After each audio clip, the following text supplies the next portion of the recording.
We are often taught that it is the small things in life that matter that eventually add up. That is definitely true. But for today's video, let's take the opposite viewpoint and see what happens.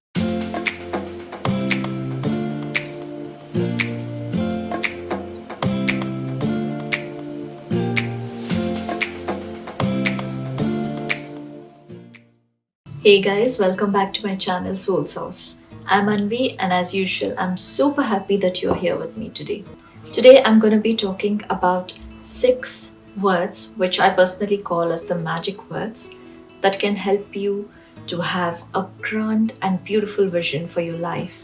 It can help you to cultivate your mind to become successful and absolutely wonderful in every way.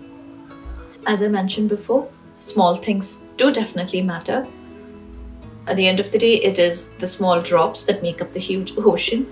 But sometimes in life, it is absolutely necessary and helpful to have this grand vision for your life, to have a wider perspective, a bigger perspective. The 6 words that I will talk about today are kind of like a mindset ritual, a mindset tuning ritual, or a philosophical tuning ritual, if you may. So sit back and let's get started.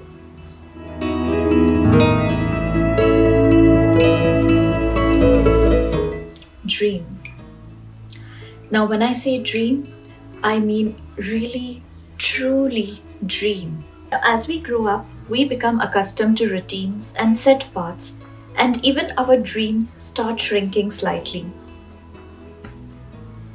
Now, what you can do to fine tune this aspect in your mind is to start writing down all the quirkiest, the supposedly funny things, and the funny ideas that you have had. Put everything down, put them all down. Start keeping a dream journal so that when you wake up, you can jot down your actual dreams, which thankfully remain symbolic and surreal for the most part. Start paying more attention to the non-ordinary, to the extraordinary. I feel like dreaming isn't only about thinking of what you want to become, what you want to do, what you want to achieve. It is largely also about giving that attention to the extraordinary aspects in your life and the life around. Don't be afraid to add those sparks of mystery, of surrealism, of the bizarre, of the uncommon, of magic into your life. And obviously, I'm sure you would have understood by now that by dream, I mean both the literal dreaming that happens when we're asleep and also the philosophical dreaming. It is a process in which you cultivate your mind to become creative, to become unhinged, to become completely unafraid of the uncommon. And this will definitely help you to get a better idea of who you are and the extraordinary possibilities that life offers you from where you stand.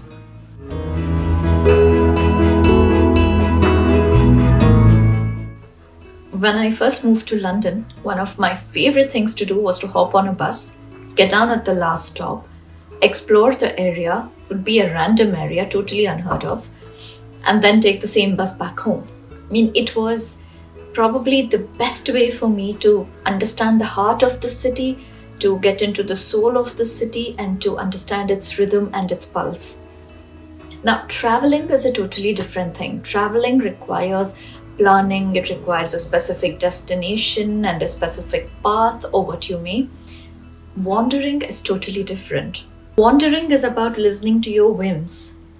It is the wandering that we often forget to do. Wandering is to experience freedom of a wonderful kind, to taste the flavors of this world and its people. And it doesn't really have to be wandering off to a far off forest. Now, how many of us can honestly say that we are familiar with the street just 3 blocks away, or even the street right behind us? Wandering comes in many sizes. You could wander in your local park in the summer rain. You could wander in a neighboring town. You could get up one day and feel like wandering in your own garden and discover the tiny corners of it that you had never seen or explored before. Now, wandering is to your physical body, to your physical existence, what dreaming is to your mental existence and to your mind. It is about letting yourself go. And we are all little pieces of existence on this wonderful earth. And why not explore as much as we can? Why not get to know the tiny nooks and corners and the vast big meadows that are all there here for us? Start listening to the heartbeat of different spaces. Start listening and really acknowledging your own whims and fancies at least once in a while. Later on, do let me know where your wandering feet took you off to. We are all taught to be humble, and hands down, it is a wonderful quality, it is a great quality to have. And especially in today's society, the kind of world that we are living in, we all need to have this kind of awareness and kindness and humility, no doubt. But sometimes, in your own personal journey of self improvement and self awareness, it is healthier to allow yourself to be proud, to feel that pride within you. I personally think that pride is a very underrated quality and it is often confused with arrogance. I think to put it simply, you can probably say that arrogance means saying it is only me, whereas pride is about saying it is also me. You're not excluding yourself from your society or from your group because you think that you are better or whatever, but it is about acknowledging your own uniqueness and your own power within yourself. When you start feeling this pride for yourself, for your thoughts, for your ideas, for your emotions, your experiences, your intellect, your culture, your background, your family, your country, whatever it is, I feel that helps to develop your self awareness as well. I feel that it helps you to become much more grounded so that you can fly higher. I guess naturally we all are proud in one way or the other, but somewhere along the way we tend to kind of suppress the feeling, suppress the emotion, and I guess that is unnatural. The trick here is to be conscious about it and to be self aware about it so that you do not let your emotions and your thoughts get better of you, but you are in control of them.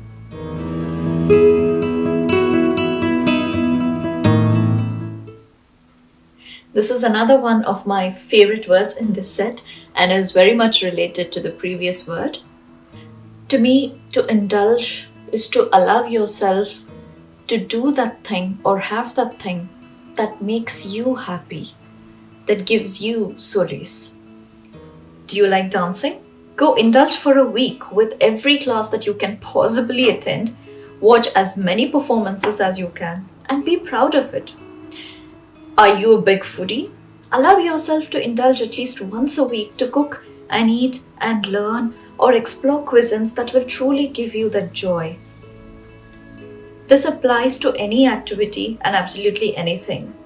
Certainly, all of us can make space for what we love. Now, of course, disclaimer by saying do whatever makes you happy doesn't mean you go do something that is harmful to anyone else. This, I'm sure you all do know that I'm basically talking about your own personal, private, individual space here. So it is when you start allowing yourself to indulge in what makes you happy and to feel proud about who you are, what you are, at the same time by being conscious about it as well, is when your life can turn into a total celebration.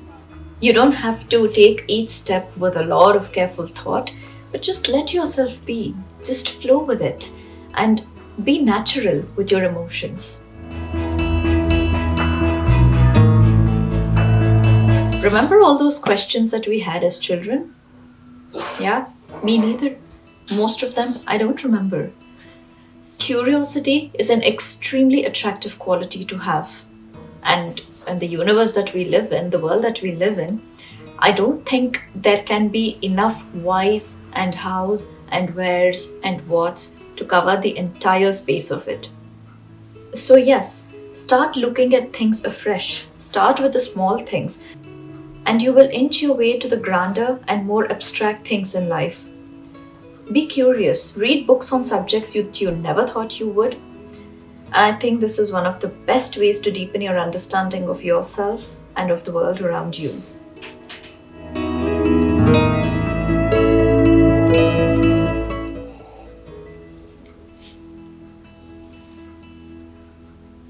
Last but not the least, nourish yourself physically, mentally, emotionally, and psychologically. All of us definitely do this to an extent in our lives.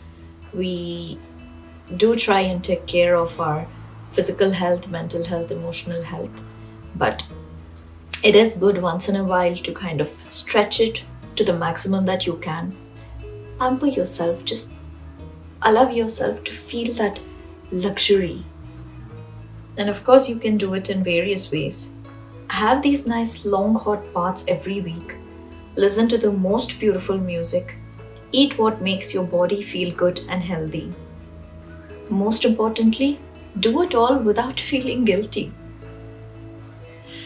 We all deserve happiness. It's our birthright.